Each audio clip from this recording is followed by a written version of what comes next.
What's up, guys? So, my fair here. I just want to share the name of YouTube channel that I watching is called Mobile TV. They have cool science things and theories and history. If you get watch to them, always remember to like and subscribe to the channel. And don't forget to on the notification bell to update to their new video. And is that all? I hope you enjoy the video. Bye. What's up mga kainyo? Welcome back sa pinakabagong vlog. Sorry kung ilan months ako walang upload na busy lang sa school. And pinakabagong reaction video naman po tayo, no?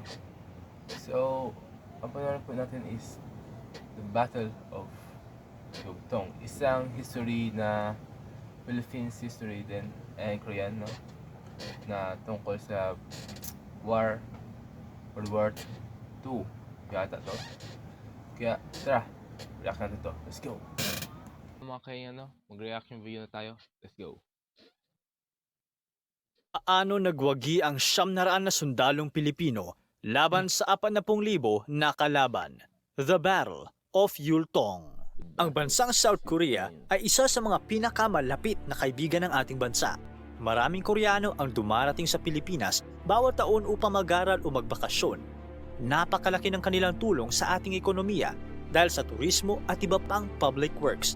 Ngunit alam mo ba na hindi ito magiging posible kung tuluyang nasakop ng mga Chinese na komunista ang bansang Korea noon?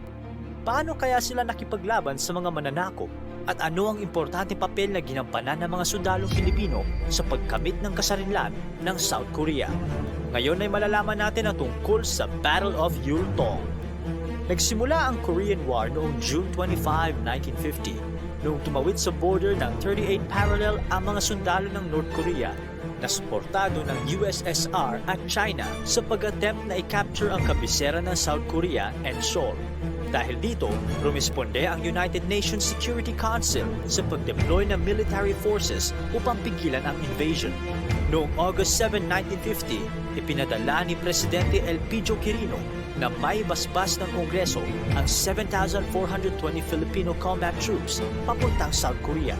Ayon kay Presidente Quirino, ito ay isang commitment ng bayang Pilipinas sa pagtulong sa kaibigang bansang South Korea at sa malaking digmaan sa pagsugpo di umano ng pagkalat ng ideolohiyang komunismo sa buong mundo. Ang 10th Battalion Combat Team o BCT ng Philippine Expeditionary Forces to Korea o PEFTO ang unang batalyon na dumaong sa port city ng Busan noong September 19, 1950.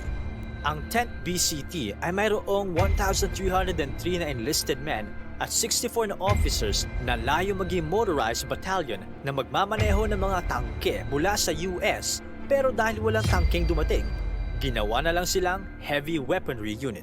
Sa gabi ng April 22, ang 10th BCT na parte ng US 65th Infantry Regiment na parte ng US 3rd Infantry Division ay inatake sa hilaga ng bayan ng Yeoncheon ng isang malaking puwersa ng pinaghalong Chinese at North Korean na mga sundalo.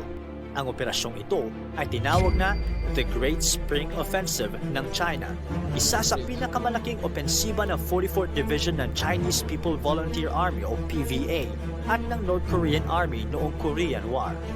Sa harap ng mahigit sa 1,300 na Pilipinong sundalo ay ang mahigit sa 40,000 troops ng 4 divisions na pinagsama puwersa ng Chinese at North Korean troops. Pagkaraan ng hating gabi ay nagsimulang paulanan ng mga Chinese troops sa mga Pilipinong sundalo ng heavy artillery barrage. Makatapos nito ay umatake ang mga puwersang Chinese, ngunit nahirapan sila dahil matagumpay na naidepensa ng 10 BCT ang kanilang posisyon gamit ang mortar at artillery. Sa kabilang dako, isang malaking assault ng mga puwersang Chinese ang nagpaatras sa Turkish Brigade na bahagi ng UN troops. Dahil dito, pinalibutan ng mga Chinese ang east flank ng puwersang Pilipino. Nang makita ang parating na panganib, inutusan ni Lieutenant Colonel Dionisio Ojeda ang isang batalyon na binubuo ng Army Cooks and Clerks upang depensaan ang east flank. Sa tulong ng M24 light tanks at artillery support, matagumpay na napaatras ng makeshift unit ni Lieutenant Colonel Ojeda ang mga puwersang Chinese.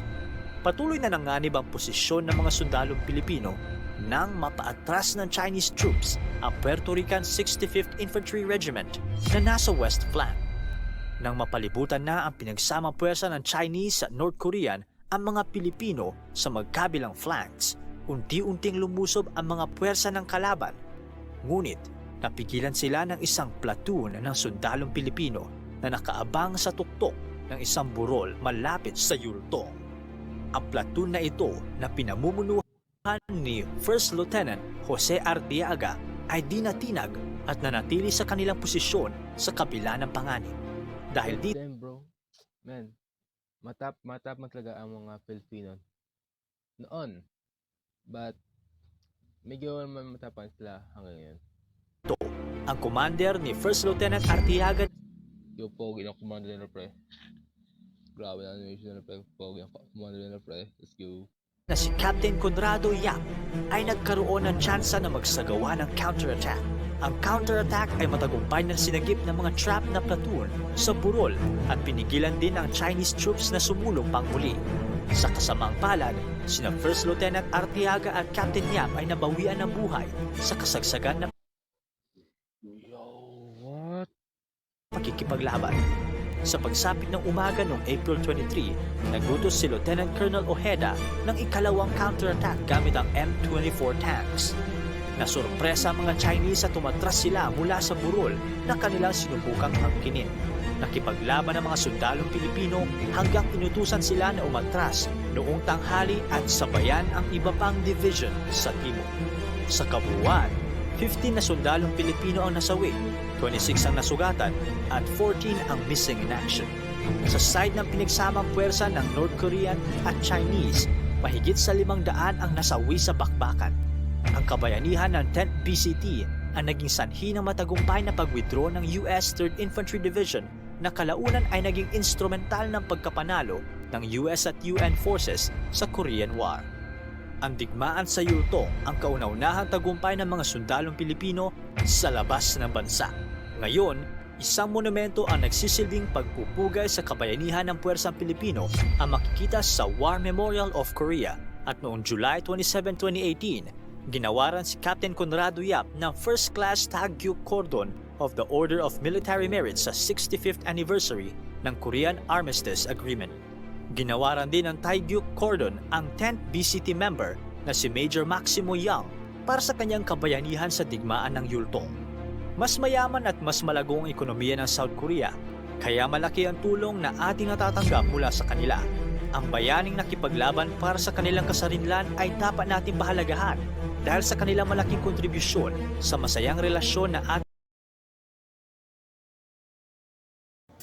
So mga kayo, natapos natin yung pag-react, no? And sana may natutunan kayo sa kwento. Ako may natutunan talaga ng kwento tungkol sa history natin and sa Battle of Tigtong, no? At salamat din sa Movili TV sa paggawa ng kwento na yun.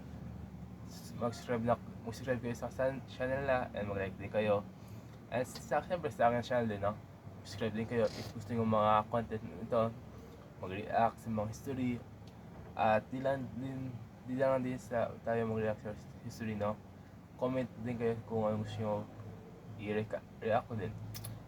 Sana na-enjoy yung video. Kung natapos nyo yung video nito, isa kayong henyo. Yan na po. And always remember, do your best, stay positive, work hard, and make it happen. Boom! Love you all.